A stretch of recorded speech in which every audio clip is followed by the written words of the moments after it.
were slaves all this time. They haven't gotten to Sinai yet. So they've learned a few halakhic things up to this point. They've learned Shabbat, right? Because remember the manna and everything. So they learned Shabbat. They learned really the first 4 commandments. They learned that Yahweh was above. First of all, they learned the commandment 1, I am Yahweh who brought you out of Egypt. And then 2, you shall have no Elohim above me. And 3, don't make any idols. Well, 2 is really the idols. 3 is don't take my name and make it nothing. All right? Don't have anyone above me. Don't make an idol. And then 3, don't take my name. And then 4, of course, is the Sabbath, right? So they actually learned those 4 before they get to Sinai. But he's got people saying, I'm having a problem in this situation or with this person, or I don't know what to do. And they're looking for his, Elohim's, right ruling coming out of Moses' mouth on what to do. If you notice, it mattered who it came from. This was, number 1, his father-in-law, who had a very close relationship with him. Number 2, this was someone who understood the job. Okay? And so you got to be careful who you listen to, and you got to be careful who you're expecting me to listen to. Okay? Because a lot of you will contact me and think I need to listen to you. A, I have no relationship with you, and B, you have never done my job, so you really don't know what you're talking about in that context, okay?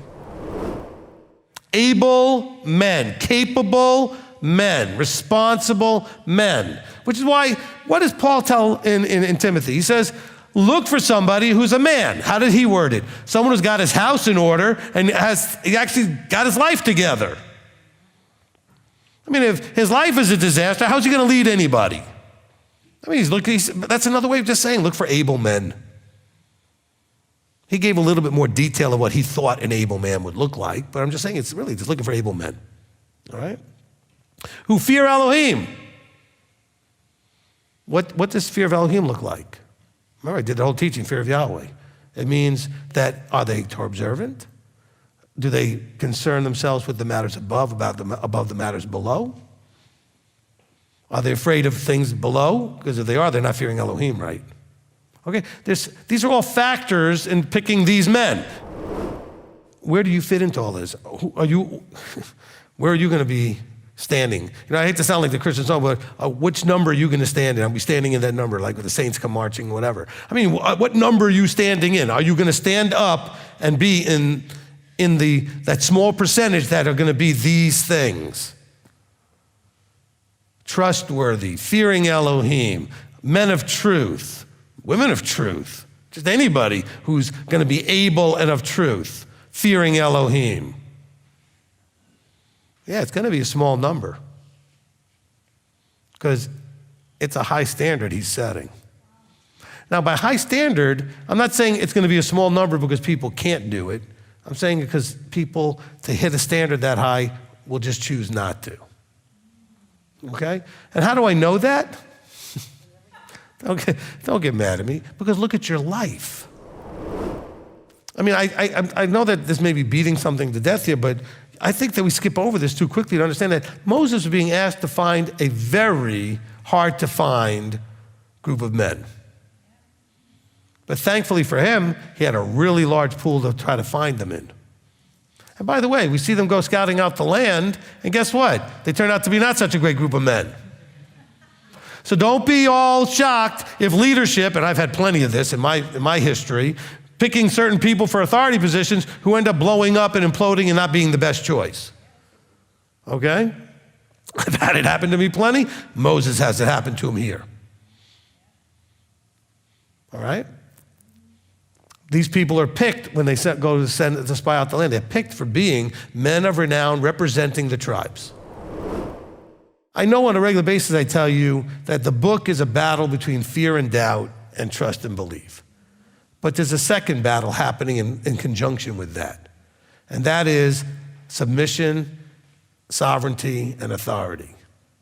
Okay?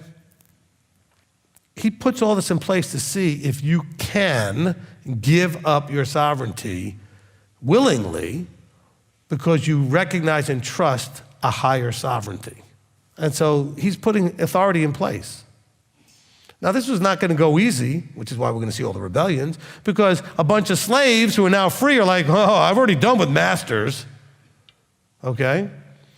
All of you have had that same problem in some type and shadow because you've had bad authority in your life. And so a lot of you got to the point, nobody's going to be in charge of me. You can forget about that. I'm done with that, okay? Well, that's not going to work for him. If you don't like what he allows, then you're not respecting his authority. And he's allowed you to come here, if he has, or caused you to come here, so that you can experience these triggering things. Well, it just feels too much like the church I went to. Good, get over it. Okay? Get over it. Not everything was wrong with everything people experienced. The teachings had problems. The belief system had problems. But you're going to tell me that it's wrong to get excited about our Creator? Then you have a problem with David. I mean, David danced so wildly his clothes fell off, basically. Because we always have a challenge with anything that's different than us. And the more different, the more you're not liking it, because it's uncomfortable. And this is part of why you see the rebellions that come. Okay? Not everybody's comfortable with Moses' leadership, and there are always people that want their own leadership. So you have a combination. Guys who want to be in charge, and also guys that are trying to get, because the people rally behind them because they also don't love the leadership structure. You know what Joshua and Caleb did? They loved the structure. They trusted it, believed in it, submitted to it. And Joshua, as elder teaches, he was the armor bearer. He was going to be right there where Moses was over there. He's going to be right over here waiting for him. Okay?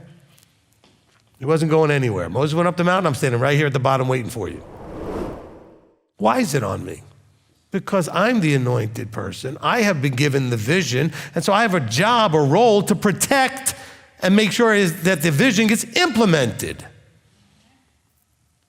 But then people running around kind of trying to tell me how they've got all these visions. Fine, go do something else then. Go take your vision somewhere and share it with somebody. This vision already exists.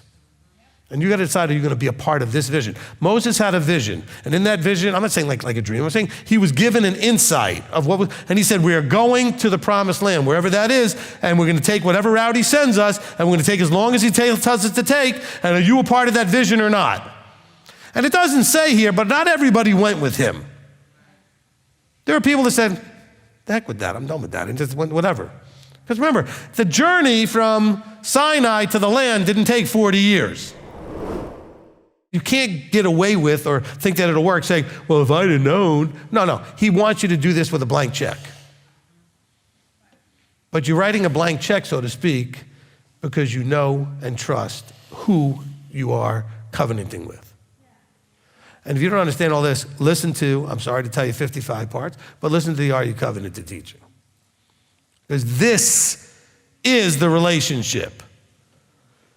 Okay? He doesn't want an altar call. He doesn't want just you to believe whatever believing means. He wants you to covenant, which you won't do if you don't believe. So I'm not saying he doesn't want you to believe, but people say, well, I was saved and I'm a believer and I this and I. Well, listen, are you covenanted? That's what I want to know. Okay? That's what he wants to know. The relationship he wants with you is called covenant.